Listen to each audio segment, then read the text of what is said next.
Hello students, this is Manmeet from English Hub and we are doing your book of class 11 Hornbill chapter number 4 Landscape of the Soul. वैसे देखा जाए तो class 11th का सबसे difficult chapter इसी को माना जाता है. It is written by Nathalie ट्रेवरो.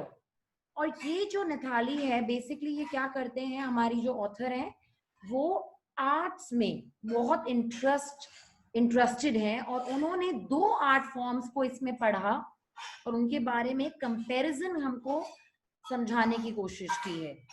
एक है चाइनीज आर्ट और दूसरा है वेस्टर्न आर्ट. चाइनीज आर्ट कैसा होता है, उसके आर्टिस्ट क्या चाहते हैं जब वो पेंटिंग्स बनाते हैं, और दूसरा है वेस्टर्न पेंटिंग्स किस तरह की होती है. तो एक बड़ा ही खूबसूरत कंपैरिजन इसमें बताया गया है. अगर ये चैप्टर आप ध्यान से सुनेंगे तो I am sure you will be able to understand it well. So let's go forward. सबसे पहले let's see the expressions which I used. तो पहला डिफिकल्ट वर्ड है anecdote, and anecdote means a short story which is real, या कोई ऐसा incident जो आप लोगों को बताते हैं जो रियल हो, that is an anecdote.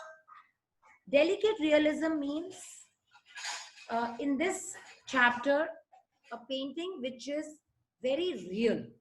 Okay, it seems as if बिल्कुल रियल है. तो आप इमेजिन कीजिए, आज तो हम 3D पिक्चर्स बनाते हैं, है ना, आज के दौर में, और आपको लगता है वो रियल है, बट ये बहुत पुराने पेंटर्स की बात हो रही है.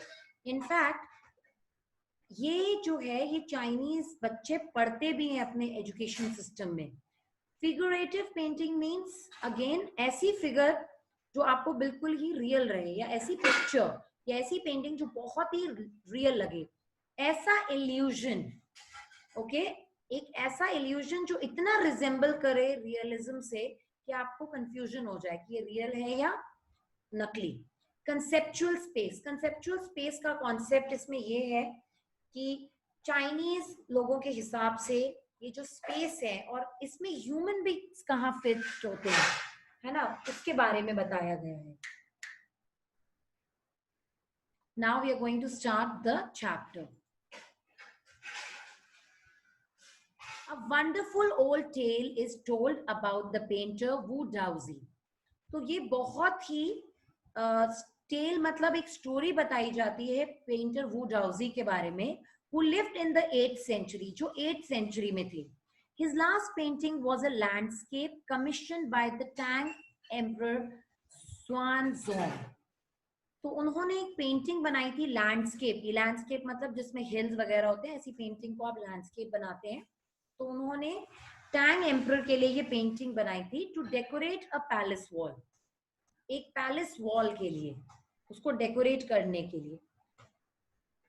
तो ये वो डाउजी को उस दिन के बाद दोबारा कभी नहीं देखा गया वर्ल्ड में.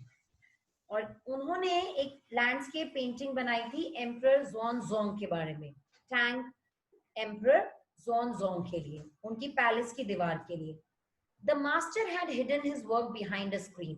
और जब वो पेंटिंग उन्होंने बनाई तो उन्होंने उसको एक स्क्रीन के पीछे रखा था. So only the emperor would see it, ताकि वो सिर्फ एम्परर देख पाए. जब वो बन जाए तो वो सिर्फ और सिर्फ एम्परर सबसे पहले देखे.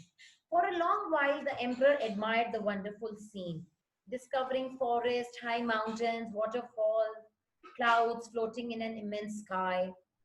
तो ये सारी चीजें उस पेंटिंग में एम्परर देखते थे कि उसमें फॉरेस्ट है, बहुत खूबसूरत सीन है, माउंटेन्स हैं, वाटरफॉल्स हैं, क्लाउड्स फ्लोटिंग हैं, मेन काम कर रहे हैं हिली पाथ्स पे, बर्ड्स उड़ रही हैं, बर्ड्स इन फ्लाइट. तो ये क्वेश्चन आता है कि उसमें एम्परर ने क्या क्या चीजें देखी.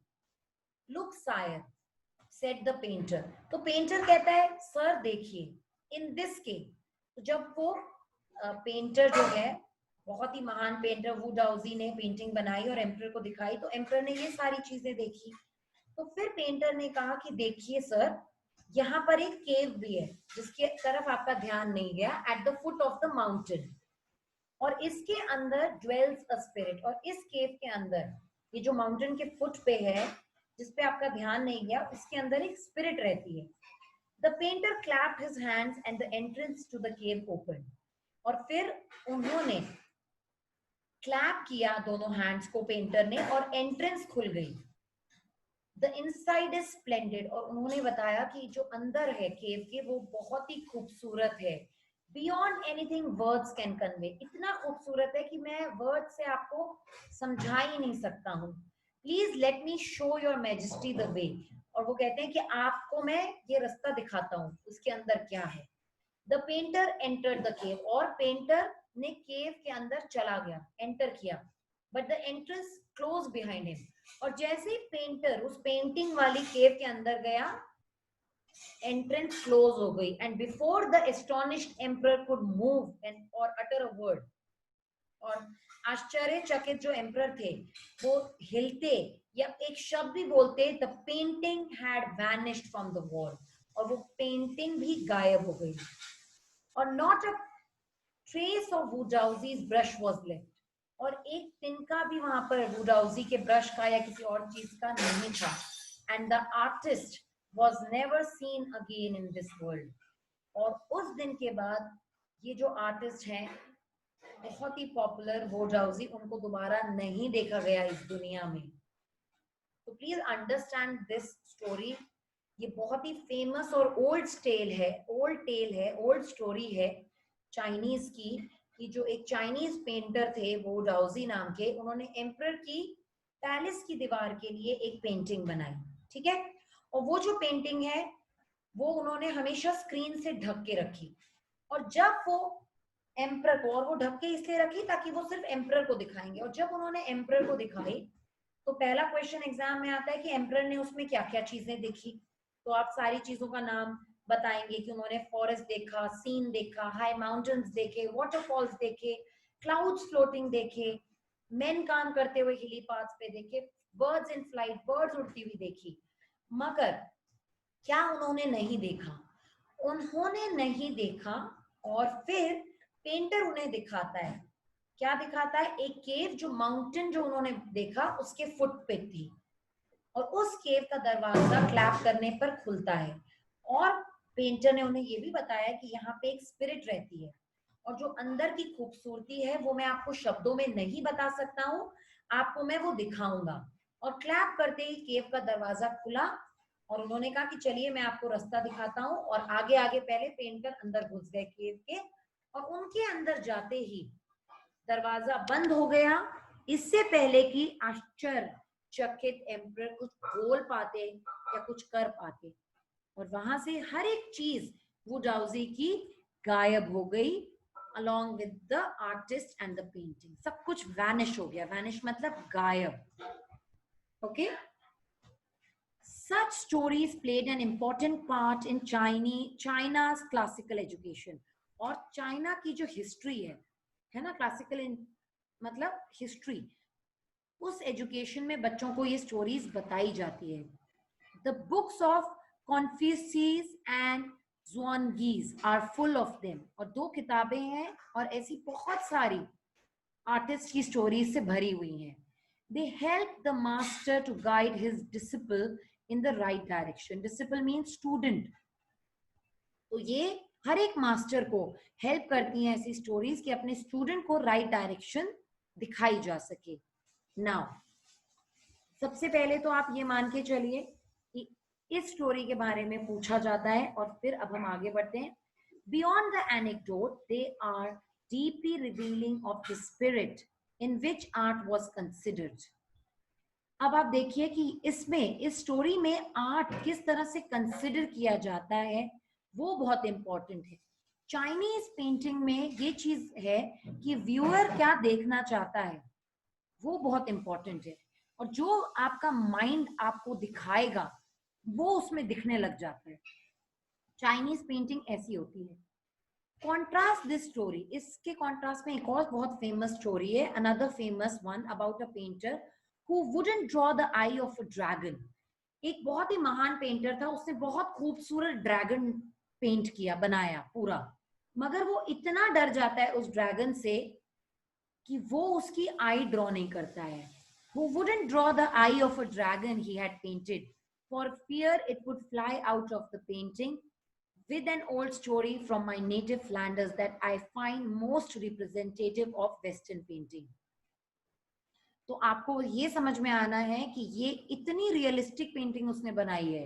तो वेस्टर्न पेंटिंग में ये चीज बहुत ज्यादा है कि एक पेंटर था, ठीक है, अब वो कंपेयर कर रहे हैं इसको दूसरी पेंटिंग से, वेस्टर्न पेंटिंग से।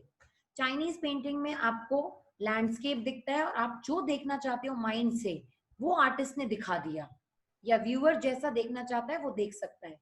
मगर वेस्टर्न पेंटिंग्स इतनी ज्यादा रियलिस्टिक होती है कि जब उसने ड्रैगन बनाया पेंटर ने, वो उसकी आंखें नहीं ड्रॉ करता, क्योंकि उसको लगता है कि ये उड़ जाएगा, उसको दिखने लग जाएगी हर चीज तो वो निकल के उड़ जाएगा।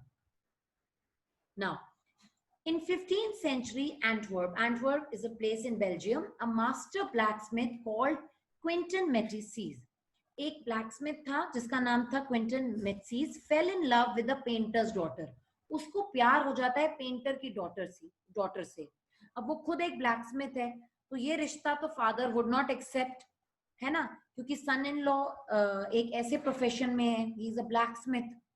सो Quinton sneaked into the painter studio. तो क्विंटन एक बार क्या करता है अपने प्यार के लिए, वो फादर जो उसके पेंटर थे ना, उनका स्टूडियो था, उसमें घुस जाता है और चुपके से जाके वहां पे एक फ्लाई को पेंट करता है उसके पैनल पे, लेटेस्ट पैनल मतलब जिसपे वो ड्रॉ कर रहे होते हैं, विथ सच डेलिकेट रियलिज्म, मतलब इतनी खूबसूरती से और इतनी रियल पेंटिंग वो करता है that the master tried to swat it away. Swat it away मतलब वो जो मॉस्किटो या फ्लाई पकड़ने वाला होता है ना, उससे मार के उसको उड़ाने की कोशिश करते हैं उस लड़की के फादर जो एक पेंटर थे। तो अब सोचो कि उसने एक पेंटर को भी उलझन में डाल दिया। वो सोचता है कि रियल फ्लाई बैठी है मेरी पैनल के ऊपर, पैनल मतलब जिसके ऊपर वो ड्रॉ करते हैं। तो जैसे ही रियलाइज व्हाट हैड हैपेंड, वो रियलाइज करते हैं कि ये नकली है, Quinton was immediately admitted as an apprentice, वो उसको अपना ट्रेनी बना लेते हैं, ठीक है, he is ready to make him his trainee, accept करते हैं into his studio. He married his beloved and went on to become one of the most famous painters of his age. और फिर Quinton शादी करते हैं अपने प्यार से और वो बहुत ही फेमस पेंटर बनते हैं अपने उस एज के, उस एज मतलब उस एरा के। These two stories illustrate, तो ये जो ड्रैगन वाली है और ये जो फ्लाई वाली पेंटिंग है, ये जो दो स्टोरीज हमने सुनी, ये इलस्ट्रेट करती हैं, हमें बताती हैं what each form of art is trying to achieve। इन दोनों पेंटिंग में हमें देखने को मिला a perfect illusionistic likeness in Europe. तो यूरोप में ऐसा इल्यूजन क्रिएट किया जाता है विच रिजेंबल्स रियलिटी, ऐसा लगता है, उस इल्यूजन ऐसा बनाया उन्होंने, मक्खी ऐसी बनाई कि हमें ऐसा लगा यार ये तो रियल है। The essence of inner life and spirit in Asia, और एशिया में चाइनीज पेंटिंग में स्पिरिट एंड इनर लाइफ को देखा जाता है। वहां पे दोनों में कंपैरिजन हो रहा है, यहाँ पे Asia, because China comes in Asia. Asia की पेंटिंग्स जो है उसमें व्यूअर का सोचना क्या है ना, उसकी अंदर की क्या सोच है, उसका माइंड कितना पावरफुल है और वो क्या देखना चाहता है वो दिखता है। और यूरोप की पेंटिंग में, वेस्टर्न पेंटिंग्स में रियलिटी दिखती है। Okay, in the Chinese story, the emperor commissions a painting and appreciates its outer appearance. Chinese painting जब वो देखते हैं जवाउजी की, है ना, तो वो सिर्फ उसकी आउटर अपीयरेंस की तारीफ करते हैं, बट द आर्टिस्ट, मगर जो आर्टिस्ट है वो रिवील करता है true meaning of his work, और वो ही समझा सकता है कि एक्चुअली उस पेंटिंग में उसने क्या दिखाया है। तो मतलब आपको नजर चाहिए आर्टिस्ट की चाइनीज पेंटिंग को देखने और समझने के लिए, क्योंकि वो वेस्टर्न पेंटिंग जैसी रियल नहीं है कि मैंने मक्खी ड्रॉ किया और आपको रियल मक्खी दिखेगी, या मैंने ड्रैगन ही ड्रॉ किया है। तो वेस्ट चाइनीज पेंटिंग्स के लिए you should have that I of an artist समझने के लिए, और ये बहुत इंपॉर्टेंट है। पेंटर्स के लिए बोला गया है the emperor may rule over the territory, emperor पूरी टेरिटरी पर रूल कर सकता है जो उसने कॉन्कर की है, मगर but only the artist knows the way within, मगर सिर्फ आर्टिस्ट को पता होता है उसके आर्ट में क्या छुपा है, और उसको समझने के लिए आपको उसकी ही नजर चाहिए। Let me show the way the Tao. Now there's another concept, Chinese concept, जिसको पूछा जाएगा आपसे एग्जाम में कि Tao क्या है. A word that means both the path or the method and the mysterious works of the universe. Tao basically हमको बताता है कि यूनिवर्स कैसे काम करता है. ठीक है, इसको मैं सिंपल लैंग्वेज में आपको याद कराऊंगी. Don't worry about that. The painting is gone, but the artist has reached his goal beyond any material appearance. Painting तो चली गई है ना, मगर आर्टिस्ट जो चाहता है उसको वो चीज मिलती है. Now let's go ahead. A classical Chinese landscape is not meant to produce an actual view. ये एक्चुअल व्यू या रियल इमेज दिखाने के लिए नहीं होता, as would a western figurative painting. तो ये डिफरेंस है. वेस्टर्न फिगरेटिव पेंटिंग मीन्स जो फिगर बनाई गई है वो क्लियरली आपको समझ में आती है. तो ये डिफरेंस है दोनों पेंटिंग्स का. There as the European painter wants you to borrow his eyes and look at a particular landscape exactly as he saw it from a specific angle. The Chinese painter does not choose a single viewpoint. His landscape is not a real one, and you can enter it from any point, then travel in it. The artist creates a path for your eyes to travel up and down, then back again in a leisurely movement. This is even more true in the case of the horizontal scroll, in which the actions of slowly opening one section of the painting, then rolling it up to move on to the other, adds a dimension of time which is unknown in any other form of painting. Basically, दोनों paintings का difference इसमें बताया जा रहा है. Okay, कि Chinese painter क्या चाहते हैं, वो चाहते हैं कि सिंगल व्यू पॉइंट ना देखें. ठीक है, कभी कभी तो वो ऐसे दिखाते हैं कि इस व्यू के बाद आप इस व्यू को समझो, फिर इस व्यू को समझो. चाइनीज पेंटिंग में आप कहीं से भी कहीं तक देख सकते हो, बट यूरोपियन पेंटिंग एक स्पेसिफिक एंगल की होती है, क्लियर कॉन्सेप्ट होता है उनका, आप देखते ही समझ जाते हो कि उन्होंने क्या किया है. डोंट वरी, इसमें से आपको कोई क्वेश्चन नहीं पूछा जाता है. It also requires the active participation of the viewer who decides at what pace he will travel through the painting. A participation which is physical as well as mental. Chinese paintings बहुत mental है. They show the power of mind कि आप उसको देख के viewer क्या समझता है, क्या perspective बनाता है कि ये painting क्या है. The Chinese painter does not want you to borrow his eyes. He wants you to enter his mind. वो नहीं चाहता कि आप सेम देखो जो उसने बनाया है, वो चाहता है उसके माइंड को आप समझो. The landscape is an inner one, a spiritual and conceptual space. और जो लैंडस्केप है उसकी पेंटिंग है, ठीक है, वो एक स्पिरिचुअल पेंटिंग है. आप उसके लिए आर्टिस्ट के दिमाग को समझ के उसको समझिए. एनीवे, नेक्स्ट एग्जाम में जो क्वेश्चन आता है शैनशुई, जिसको इसी यही कॉन्सेप्ट शैनशुई द्वारा समझाया जाता है. And this question is asked in exam, that what is the meaning of shanshui. Okay, what is the concept of shanshui? तो आपको ये पूरा लिखना पड़ेगा. shanshui literally mountain water. literally मतलब इस word का meaning mountain, shan और shui is water, which used together represent the word landscape, जिसको हम landscape बोलते हैं. ठीक है, together. अब इसका मतलब ये होता है more than two elements of an image. इसमें दो एलिमेंट्स है, एक माउंटेन और एक वाटर हुआ है ना चाइनीज पेंटिंग में. These represent two complementary poles reflecting the Daoist view of the universe. ये भी पूछा जा सकता है व्हाट इज शैनशुई, तो आप बोलोगे शैनशुई मींस माउंटेन वाटर. बस इसमें आपको 1 मार्क्स का क्वेश्चन आएगा. दूसरा क्वेश्चन आपको पूछा जाएगा what is Daoist view of the universe. मान लीजिए अगर ये यूनिवर्स है, इसका डेओइस्ट व्यू क्या होगा. डेओइस्ट व्यू के हिसाब से दो पोल्स हैं. Okay, there are two poles. Okay, complementary poles जो लिखा है, दो पोल्स हैं. और इस दो पोल्स को आप ये भी बोल सकते हैं माउंटेन इज यांग. माउंटेन को क्या बोलते हैं चाइनीज पेंटिंग में, yang. Reaching vertically towards heaven. तो अगर आपने माउंटेन बनाया है तो ये हेवन की तरफ स्पेस में जा रहा है, तो वर्टिकुलरली ये हेवन की तरफ जा रहा है, और इसको हम बोलते हैं यांग.